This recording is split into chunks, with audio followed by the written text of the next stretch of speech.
acts to his servants. Verse 7 says that God revealed.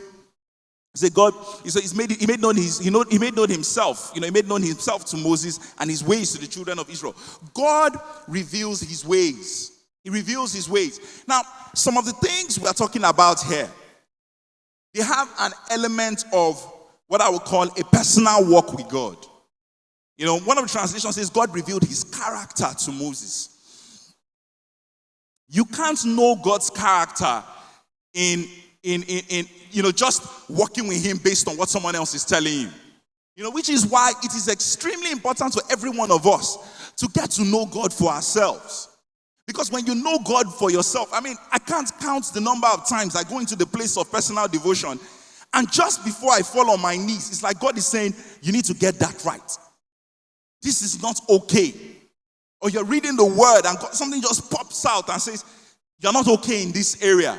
Or you need to do this. So sometimes, a burden just falls on you. Sometimes you wake up in the morning with a song. And it's as if, as you finish singing that song, you open the word, and that was exactly, the words you were reading were exactly in line with what you were singing. God has a way of giving direction to his servants. He has a way. Now, many times, when we say, I heard, and many times it's just a feeling, it's a burden. You just have a sense that I need to do this. I'm supposed to be here. I'm supposed to go and see that person. I was walking out of a contact center a few days ago. I just felt, go back there and share the word of God with him. There was a program going on in church at that point in time, 6 o'clock. I was supposed to be here.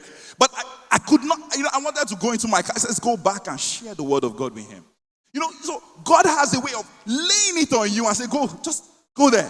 You can't resist it. So God reveals his ways and his acts to his servants. God is plenteous in mercy and slow to anger. We've talked about that. If we all got what we deserved from the mistakes we made, none of us will exist. God is long-suffering. In Malachi chapter 3, God said something to the children of Israel. He said,